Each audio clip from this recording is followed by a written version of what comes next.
नमस्कार आणि आपण पाहत आहात लोकहित लाईव्ह न्यूज चॅनल, आवाज सर्वसामान्य जनतेचा।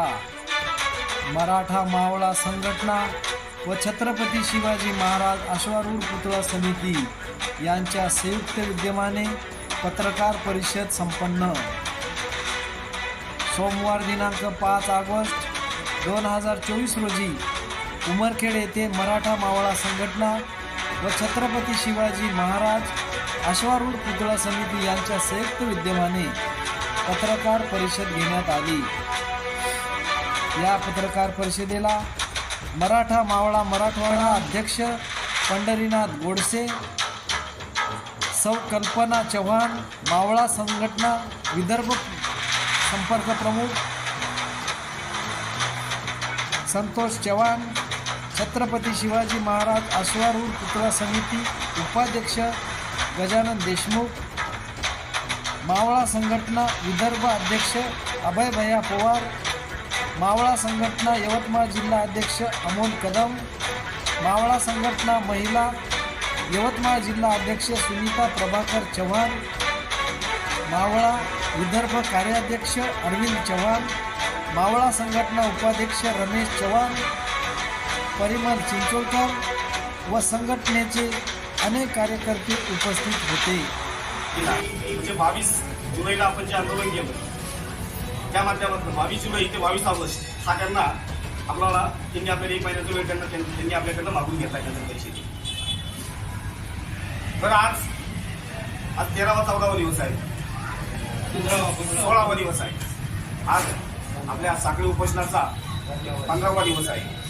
अजून आपल्याकडं 15 दिवस राहिले म्हणून आज आपण त्यांना आज ही मराठा मावळा संघटनेच्या वतीने त्यांना आपली जी पत्रकार परिषद घेतली आपण त्याला आपण इशारा परिषद पत्रकार परिषद म्हणतो। कारण काय की आतापर्यंत जेही काम चालू झालंय आता म्हणजे जे झालंय त्याच्यानंतर आपण काय केलं की ज्यावेळेस सीएम साहेब, मुख्यमंत्री साहेब एकनाथ शिंदे साहेब संभाजीनगरमध्ये आले त्यावेळेस त्यांना आपण भेटून त्यांच्या कानावरती ती गोष्ट टाकली, साहेब हा जो पुतळा आहे तुम्ही मुख्यमंत्री झाले त्याच वेळेस याला इथं निधी मिळाला। ज्यावेळेस घुमरे साहेब तुमच्या यवतमाळचे पालकमंत्री होते त्यांनी तो निधी दिला आहे, पण त्यावेळेस या राजकारणी लोक असतील की कोणी काय असेल यांच्या श्रेयवादामध्ये मला कशामध्ये म्हणत जो पुतळा जो गुंतला तो आज तागायत गुंतलाय। म्हणजे तुमच्या काळात तुम्ही एक कर्तव्यदक्ष मुख्यमंत्री असताना तुमच्या काळामध्ये जर हा पुतळा असा बंदिस्त जात असेल तर हे योग्य नाहीये, ही चांगलं नाहीये तुमच्यासाठी। ज्यावेळेस त्यांच्या कानावरती तो विषय गेला त्यांनी तात्काळ लगेच बाकीची कामं थांबवली। तात्काळ ते यवतमाळचे जे कलेक्टर आहे त्यांना कॉल केला आणि कॉल करून सांगितलंय की काय तो निधी लागत असेल, काय तो पुतळ्याचं जे प्रकरण आहे, जे स्मारकाचं प्रकरण आहे ते तात्काळ 2 दिवसामध्ये त्याला फायनल करा, याच्यानंतर माझ्याकडे परत ही तक्रार यायला नको असं त्यांनी सक्त ताकीद कलेक्टरना दिली। त्या दिवशी माझ्यामध्ये आपली इथली गाड्याची होती त्या दिवशी खाली झाली, त्या दिवशी संध्याकाळपर्यंत खाली झाले आणि 1 तारखेला निधीचं ज्यांना पत्र पाहिजे की निधी सुद्धा त्याचं तिथं येऊन पाठवायचं। म्हणजे काय असं वाटतंय आम्हाला असं वाटतंय की हे जे 3 वर्षापासून जे थकीत प्रकरण आहे, जे पेंडिंग पडलेलं प्रकरण आहे याला कुठंतरी यश मिळालं असं वाटतंय, पण या राजकारणी लोकांचा भरोसा नाही। हे कधी काय करतील यांच्या राजकारणासाठी महाराजांचं ते कोणाचाही वापर करायला बसतील, यांना आईवडिलांशी सुद्धा घेणं नसतं, यांचा स्वार्थ बघायचं असतं। म्हणून आज आपण ही इशारा पत्रकार परिषद घेतली आणि त्या माध्यमातून तुमच्या सगळ्यांच्या माध्यमातून हे सांगतोय की राजकारण न करता त्यांनी 22 तारखेला स्मारकाचं भूमिपूजन करावं। त्या दिवशी आमचं हे आंदोलन इथून शांत राहील। बाकीचं जे आहे मला बाकीची आमची पदाधिकारी आहे ती बोलतील। ज्या मागच्या 6.5 वर्षापासून त्यांनी टोकाचा विरोध केला, टोकाचा विरोध केला।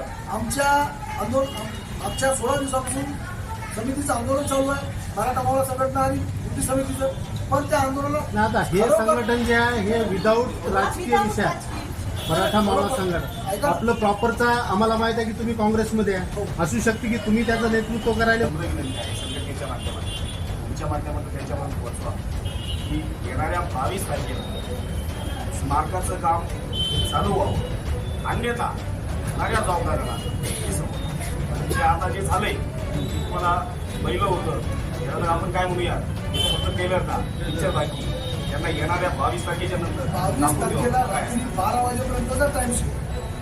23 तारखेला आमची संघटना समर्थ आहे पुतळा करण्यासाठी.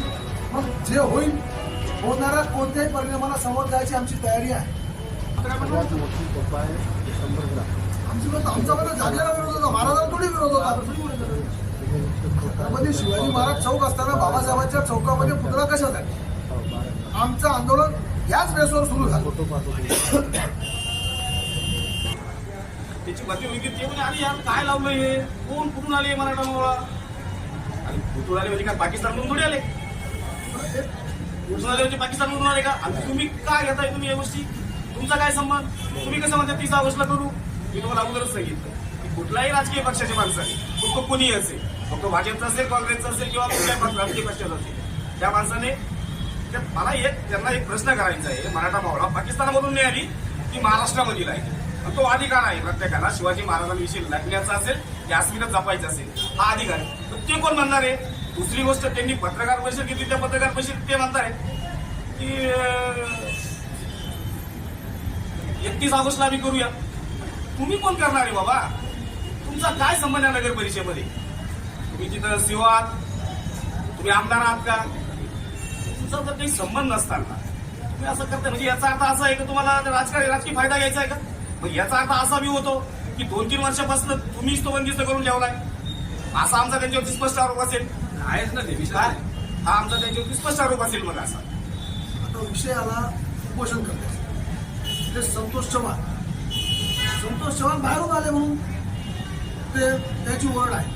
संतोष चव्हाण मूळचे उमरखेड तालुक्यातील भूमिपुत्र आहेत. बाहेरचा आणि याचा काही विधानसभा तिकीट थोडीच मागे पाकिस्तान महाराष्ट्रातला भारतीय गावाच्या सामाजिक संघटना शंड झाल्या का हा शब्द आहे त्यांचा शब्द बरोबर आहे.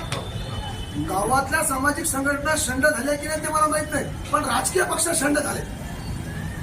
छत्रपतीच्या बाबतीत संघटनेचं नाही संघटना आज मी कार्यरत आहे का शहरातले सगळे राजकीय पक्ष शंड झाले. आणि आमदाराला जर छत्रपतीचा एवढा जर पुळका असता तर मागच्या 2.5 वर्षामध्ये महाराज बंदिस्त असताना एकदाही विधानसभेमध्ये त्याने प्रश्न विचारला नाही किंवा पाठपुरावा केला नाही. आणि पाठपुरावा केला असेल तर त्यांनी ते तसं जाहीर करावं.